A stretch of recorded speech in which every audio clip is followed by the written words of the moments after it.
ایران 6 موشک آوتنا بنکه که سربازی امریکا لقطره لدوحة سیستم براوانی کتیه تفگره خلق قطر دنگ تقینان لآسمان بهیستنا سپایا پازداران دبیجوان موشکک لهزن امریکاین لعراق جی خستیه موشک لعین الاسد لبنکه لشکری امریکا کتیه و کدبیجه شر برفرح بویه ده هرمه و باندوراوی جی لخواب بگره بریاوان موشکان قطر گشتن آسمانی راوستاندن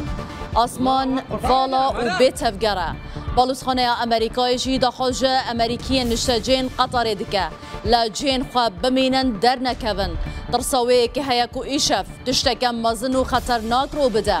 ایران طولا لیدان امریکای هلده لبله دیار نینگو کی جان در دکه آرمانش وزارت درویا قطر راگهاندیه جبر پیشهاتن روشا هرمه با آوه که دمکی گشتن آسمانی لآسمان ولات خوار راوستاندنه اف بریار خما دولت قطر یجبو سلامتیا حولاتیانو وان کسین کو لقطر نشتجین یانجی گشتیارن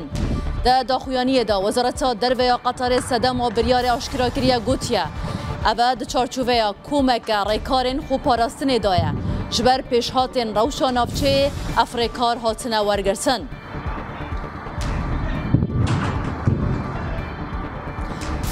سپایا پازداران جی ده داخویانی که دراگهاندیه